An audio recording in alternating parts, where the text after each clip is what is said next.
Coming live from New York is our guest tonight.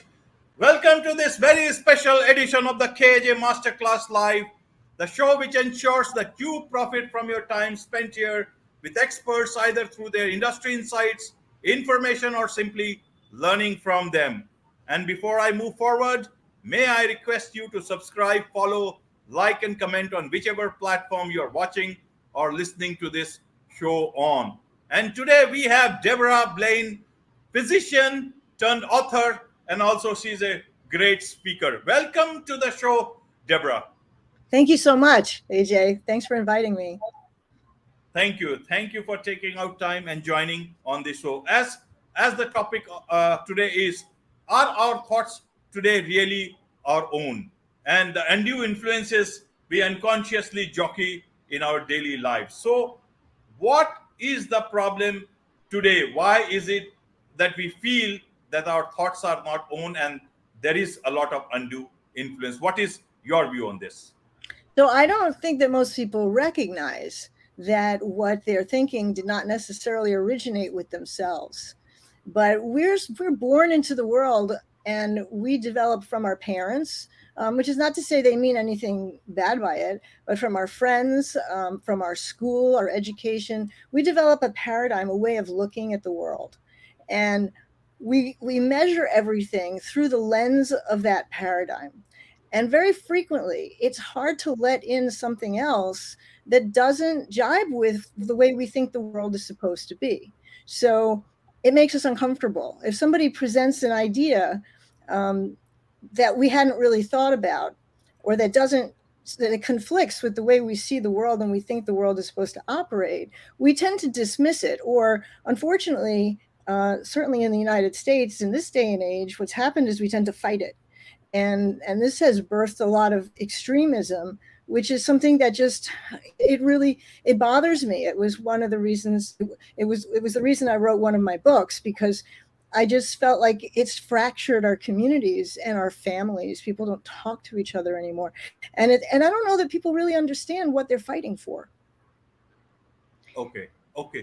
So why is it, Deborah, that this concept of cancel culture, it's developing and people are not so comfortable, or situations turn out to be that people are not comfortable with views that do not match their own, and views are getting influenced either by businesses, either by governments, either by the market as a whole. And it's almost like a dystopian thought, but we are not far away from that if we go by the same rate. What is your view on this? So, I think there's a couple of answers to that. One is more of the global answer, and one is more of a specific. I think people need to belong. They want to belong with their friends. They want to belong in their family, in their groups. They want to belong to a particular political party. And very frequently, they don't want to really look beyond that. And one of the reasons for that, which is underlying, and I think is really at the core, is we don't spend enough time with ourselves. We don't get to know who we are. And we're all different, but we don't spend time in that center of our soul and know and feel confident that the person we are is okay. We're fine. And when we know who we are and we're comfortable with what we believe, we can let in someone else's point of view without feeling threatened by it. But we have everybody's sort of like, we were just saying, we don't talk to people, we text with people, we look at a headline and that's it, and we go move on to the next thing, and everything is so fast. It's like a society of attention deficit disordered people, and we don't spend that time really exploring what we think. And I think that one of the ways that we change that, we haven't really gotten to that part yet, but I'll come back to that. We're also influenced from so many directions by people who have another agenda. So political parties have an agenda. Our friends may have an agenda. They just want us to be part of their group. Somebody wants you to donate money, but very frequently it's about money. It's either about belonging or it's about money. And more in our society, I think it's about profit. So, even there's a commercial, I won't call out the brand, but there's a commercial that's been on TV about dishwasher detergent. and they try to get you interested, and they say, I do it every night. I do it with my husband every night. I do it. I live alone, and I do it every night. And it turns out they're talking about running their dishwasher, and they put a value on it, so they get your attention, right? But then they put this value on it. They say you can save water by using the dishwasher because it takes so much more water to hand wash everything. And but if you really think about it, which most people don't, they just think, oh, that's cute. Oh, yeah, okay, maybe I'll get the dishwasher detergent. Is how many people who live alone have to run their dishwasher every day? How many dishes do you use? That part is sort of pushed aside. It's just, and what is the purpose of the ad? The ad is to get you to buy their dishwasher detergent. It's not about whether you use more water or not. Nobody cares.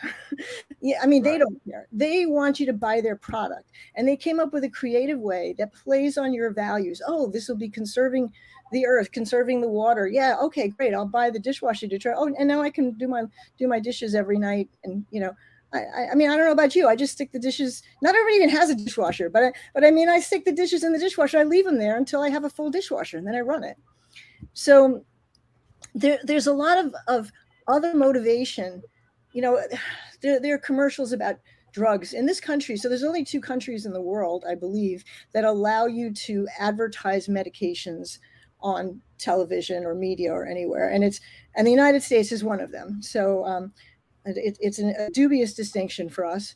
But So there'll be these drugs that they'll advertise, and they'll be telling you all about the side effects, including death and horrible possible outcomes. But they'll have this beautiful music, and they'll show families picnicking together or walking on the beach or something, so that your imagery is positive, and it makes you feel like, oh yeah, I feel depressed sometimes. Yeah, maybe I should take that drug. It's really aimed at making their company prosperous. And so I think one of the important things to do when we see these things is to recognize that we need to look at what's the agenda of the person who's saying this to us. right. And sometimes when it's our friends, it's just they want us to belong. And we love our friends, and we think that they're good people and they're smart people, and we assume, oh, well, they've thought about it, so it must be okay. But they haven't necessarily thought about it any more than we're thinking about it. Right, right. Talking of dishwasher, I thought it was people are trying more, to brainwash it and not lead you to actually washing dishes or anything else. But you talk of, being fine in today's time. I have a question on that itself.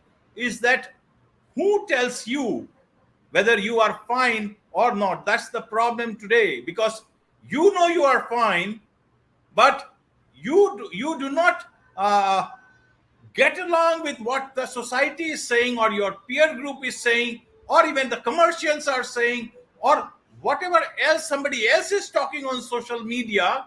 Then you start feeling that you are not fine. If your posts do not get as many number of likes, then perhaps you start thinking you are not fine. Now that is the problem. Who tells you you are fine? Because everybody else is telling something different. You are a physician, you have been doctor so many years. You answer this question for us. So I'm a human first, and I've been subjected to those same feelings of insecurity, and it takes a little bit to remind myself. But there are so many. The thing about social media, everybody's got a megaphone now. And if you listen to everybody, you'll make yourself crazy, because this one thinks this is great and this one thinks this is terrible. But I think that to be okay with yourself means to be okay with, I mean, I believe there's a higher power, a spirit in the world. I don't want to get into religion with anyone, because I think that's everybody's personal choice. But I think that when we connect to that center of ourselves, we can feel, and we know that, okay, this is why I believe this, or this is why I feel like this, and we can be honest about it. And we can say, oh, this is reminding me of something that happened, a few years ago, and it made me really uncomfortable, so I'm associating that, and maybe I'm not being fair. But I think that when we can be just secure in ourselves, and know that the rest of the world's not going to necessarily agree. The people in our immediate circle, if they can't accept us for who we are, they don't really belong as our friends. I mean, family, if they don't want to accept us, then it's like, I'm sorry, this is who I am, and I hope you'll let me be me. But I think there's a certain point. Now, it's very hard to do that when you're 12 years old, but by the time you're in your 30s, I think, and it can take that long, you need to, just say, okay, to find your inner strength and say, and I mean, I do some meditation, and I think it's a really good idea, but I don't think that you have to meditate in order to, certainly don't have to call it meditation. Just to be Right. quiet with yourself, walk around in nature, look at the trees. Gratitude, when I look at things and I can feel grateful for the fresh air and the fact that the heat wave broke and it's not 100 degrees anymore, or that the air conditioning is working, when I can just say, wow, look at the squirrels, look how cute they are gathering their nuts, and just be part of that, get out of myself a little bit. Getting out of myself in that sort of way actually gets me into myself. It gets me out of the chatter, and it gets me into that part of me that connects with nature. And that part of me, it's every one of us is perfect for who we are, but we tend, we let the world kind of smudge our reflection a lot, and that's what I think we need to kind of get back to. So when did this world change? Earlier, if you were a bit low, then everybody used to tell you are fine, everything is fine, the world is not falling apart. But today, even if you just go and type on Google about having a headache or anything else, then it looks like that you are not okay. When did this start changing? Because profit was also earlier on. Earlier too, there were companies. Earlier too, there were governments, political systems. Sometime during the Second World War, you know what the world Mhm. went through. It has not happened again after that. Maybe in some sectors, different forms. So we have passed that difficult time and we have survived. But in the modern times, where did it all change that we have come to this, that we are discussing, that are our thoughts really our own today? Where did all this influence come from? Is it only about social media?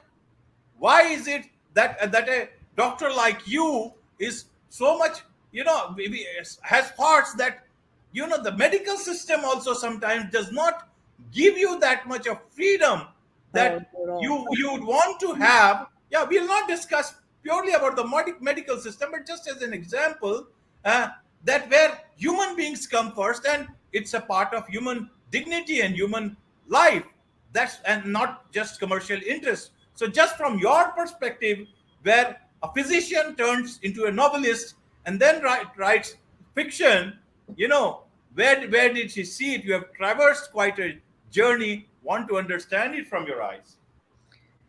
So, I mean, I think social media plays a big part. And I think it's because it's available to everyone. Everyone's voice is available to everyone. And that didn't used to be the case. I also think that there's a disease that we're dealing with right now that is the most debilitating disease that we've ever dealt with. And it's not like it hasn't been around, but it's taken off. It's the addiction to more. You can be someone who drinks a lot and gets into trouble sometimes, but you're not quite addicted to it yet, and it hasn't ruined your life, but it can progress to that. And I think that this addiction to more, the greed, Okay. I think that that's gotten out of hand, that we've gotten to the point as a society where it's never enough, never enough. So when you have 10 followers, you want 200. When you have 200 followers, you want 2,000. When you have 2,000, it's got to be 10,000. When you have, if you're making 300,000 a year, you want to make six. If you're making 600,000, you want to make a million. And there's a certain point where, you wonder about some of these corporations that make billions, that their CEOs make billions. And I'm not a socialist. I believe that you work hard, you should get paid well, and you should have, the nice things in life, and I think you should share some of your wealth with people. But at what point is it enough? And I think that mechanism in our brains has gotten fouled up, just the way with a cocaine addict or an alcoholic. There's a certain point where, they'll kill themselves by drinking or drugging because they can't shut it off anymore. They have no more control. And I feel like in some ways our society as a whole has gotten to that point and it's progressed. Now, So what do called. you do about it? I think we have to get back to our basic values. And what's happened is a lot of these places are using our values to entice us to do things that are for their benefit, as opposed to it just being a value, you know. It Okay. defiles the things that we care about. Okay. Okay. Now let's look at it this way. Whoever it is, at the end of the day, at the back of every push that influences our minds, our children's mind, are human beings.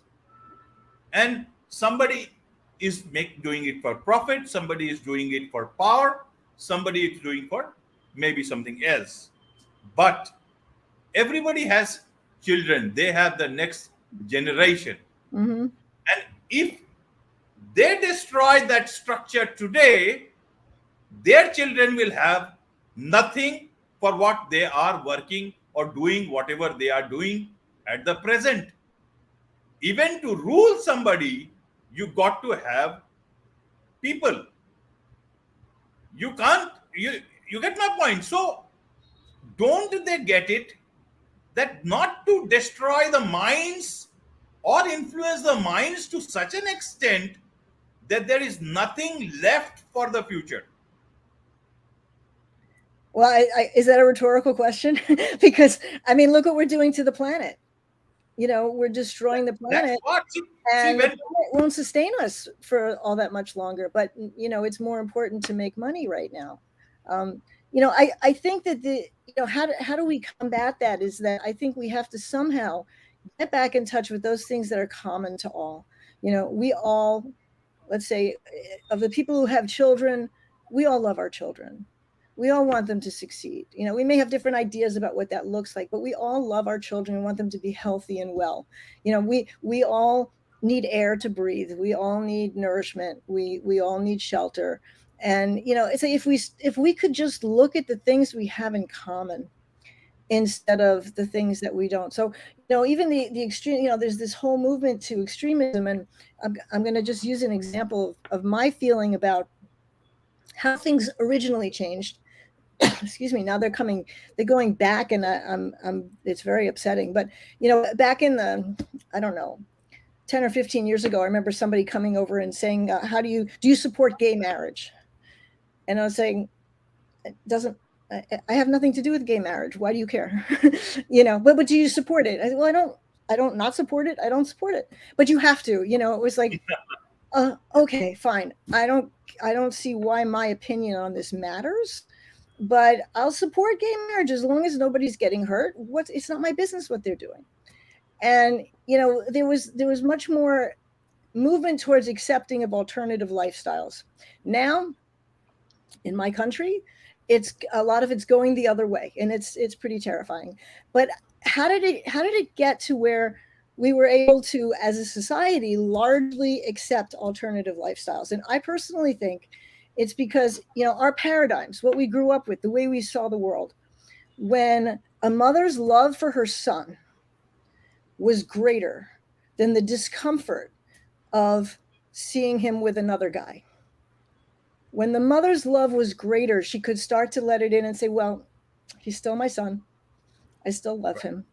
I want him to be happy.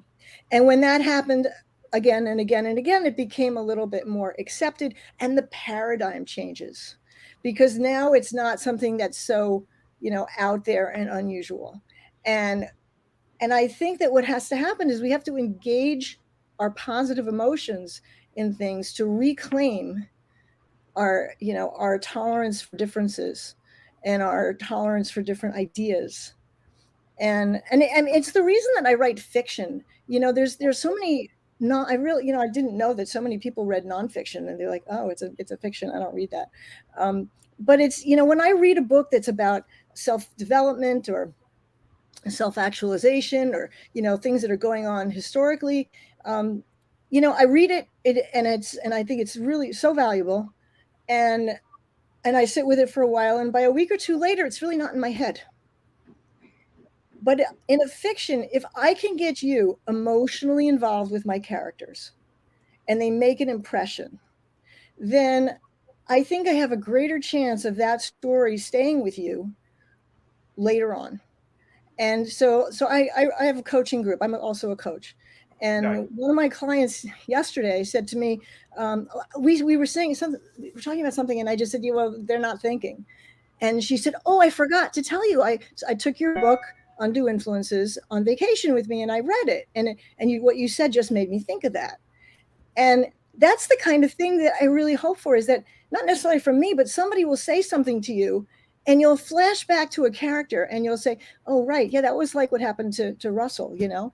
And then it's there in a more, the things that we look at, we feel emotionally stick around with us longer.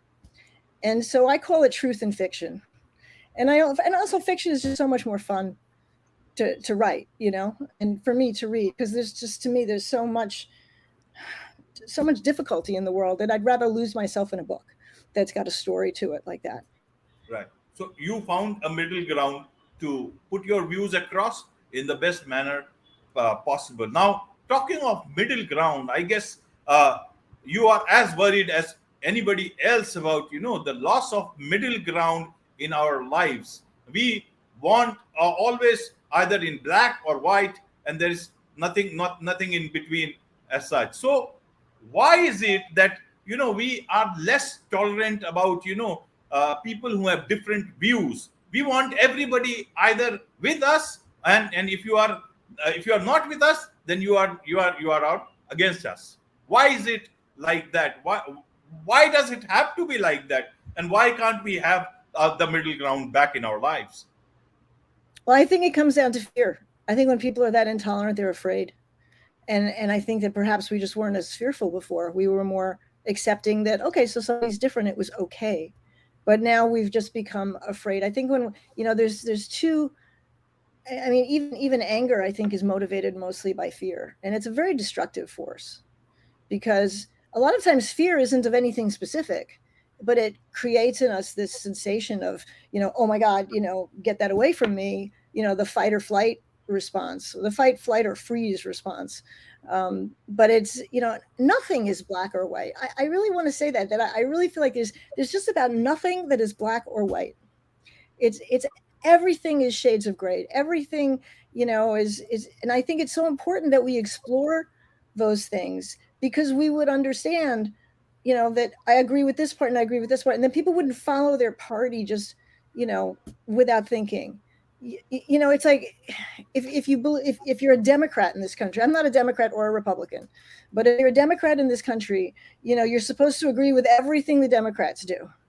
And, so, like, I feel like that's just so wrong. I can be in support of gay marriage and not think we should be teaching sex education to kindergartners. Like, why is it that if I agree with one, I have to agree with the other? It's Right. like, it shouldn't be like that. I can be pro-choice and not be pro-abortion. But you have to think about that. You have to think about that and say, okay, well, what does she mean by that? Like, you have to be one or the other. No, you don't, because there's circumstances that change things, and that's why we used to have judges. And judges, I say used to, I guess we do, but I don't have a lot of faith lately. But the judge is supposed to look at each situation as it comes up and look at the nuances and say, well, the reason that, that this fits here and that fits there, and maybe make something, make a determination that's fair. And we're not really operating that way. And it's a real danger for our democracy. Democracy presupposes an educated and intelligent population. And we don't have an educated population, because people don't take time to educate themselves. They just take the headline of this and the headline of that and the headline, and they think they got the world news. And they haven't, because if you read the story, you can sort through and say, oh, that's not really what happened. We used to have a thing called the Fairness Doctrine, that in this country came about in 49, I think 1949. And it was abolished by Ronald Reagan in 1987. And the Fairness Doctrine was, in order to have a license, a journalistic license, you had to present both sides of an issue. It was, otherwise you lose your license. You had to present, you couldn't just give one side and not the other. You had to say both sides. This happened and then this happened. Not this happened because you didn't draw those parallels, unless you were in the op-ed section. This is my opinion, this is why it happened. But then in 87 that was abolished. And so now the media does not report, even the major news stations do not report both sides of an issue almost ever. It's always skewed to one direction or the other. And we only let in the things we already believe, because otherwise it's like, that's ridiculous, and turn it off. So when you're only listening to the thing, even Facebook and Google will show you things that are akin to what they think you already like to see, you never see the opposite point of view. So, it's really difficult to stay neutral and become educated. You have to put a lot of effort into it. Right, right. So, but whatever you say, you are a very positive person. That's what I get when you say that we must we that there should be a lot of room for disagreement, and still where we can end with disagreement, and then when we can say, where do we go? Do we want to go for lunch? And your objective is to help everybody return to that, because see, earlier they used to say, let's agree to disagree, and that was not only for political debates but also in our day-to-day lives. Even I used to have a lot of debates and discussions with my friends over something that, when used to play cricket. So what should be the strategy, and used to fight like mad, but at the end of the day, you go and have fun and have a great day. So what has changed? Why should be like? But the positive person that you are, you want to return to that. How are you intending to do that? Well, I think that we have to, I try to surround myself with people who are like-minded, not like-minded that they share my opinion, but that are like-minded, that they are tolerant of different opinions. It's not my goal to make people agree with me. It's my goal to allow people to disagree. It's how do we do that? I don't know. It's a little overwhelming. I think, you know, I, I, I wrote my book, that particular book, with it sort of to throw it out there, and part of me is like, what kind of difference can I make? But the Talmud says that you're obligated to try to fix the world, but you're not obligated to finish the job. You're just Right, obligated to put in right. what you can. And so Yes, for me, it's kind of like, okay, I'm putting it out there, and hopefully I'll change the mind. If I change one mind, I've changed one world. And so that's, and in my next book, the Beyond the Pillars of Salt, is a dystopian yes, future that follows from, and it's really not, it is positive. I mean, ultimately it's positive, but it predicts a planet that's not habitable, either, not only because of the physical aspects of what's happened due to what we've done to pollute the planet, but also because of the political system that arises from what we're doing. So yes, yes. In your third book, that's due in September. So you say we are risking our extinction if we do not learn to become better human beings. Uh, I would say that we just have to learn to be just human. Better or not, we can't say. But what is this? Tell us about this book, and the name itself. It's very exciting, and it makes you think beyond the pillars of salt. Tell us about that. So the Pillars of Salt, it's not a biblical book by far. I don't really write like that, but the whole imagery of the Pillars of Salt, there was the cities of iniquity, Sodom and Gomorrah, and God is very displeased, and God's going to destroy the cities, and Abraham bargains with God. If there's 1,000 righteous people, will you save the city? Okay. Well, what if there's only 100? Well, what if there's only 10? God, what if there's only one? And God says, okay, if there's one righteous person, I'll spare the city. In the end, there's only one righteous person. God doesn't spare the city, but he has that lot. He tells him he can escape. He says, leave the city, take your family, do not look back. And so the symbolism of looking back is, wishing for, longing for. And his wife, Lot's wife, looks back, and she's turned into a pillar of salt. And so in the book, there's just one line in my new book that where a father is telling his son, that the whole country has become like Sodom and Gomorrah, that it's just filled with iniquity, and that the people who gaze upon it longingly are like pillars of salt. But the title being Beyond the Pillars of Salt is where can we go from here? How do we how do we release ourselves? How do we move on and become better people? And so it's not really religious. It's just that I wanted a powerful symbol to show what we're becoming, and how we must move away from that. Right, right. Where do we go from here? Uh, as a doctor, as a physician, Deborah, you have seen thousands and examined hundreds and hundreds of people, human beings. Now, of all the species on this planet, humans had this brain to take everything forward. We are supposed to have evolved the most.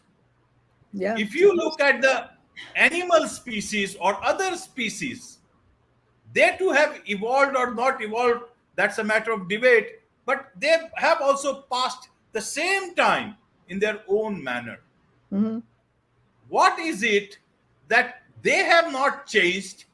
The monkey, if you see a monkey or any other species, even the most dangerous of them, they have that affinity among themselves, and it carries on. We human beings have distanced not only from each other, but now we live in our own cocoons, many of them depressed and feel lost. What has happened? How has this evolution gone? Has it gone wrong? And where can we go from here? That's a really interesting question. Um, so we usually excuse the behavior of animals because they are acting according to their nature. We call them amoral. They're not moral or immoral because they don't really think like that. Um, Human beings, I mean, we really are lost. I think we have two natures. We have, even the Greeks, the Thanos and the Thanatos, Eros and Thanatos, and we have this drive towards destruction, but we also have this drive towards love. And the difference is, I think, that we are able to become aware of that and make a choice. And I think that I don't want to say that people are choosing the death and destruction. I think they're not choosing it all.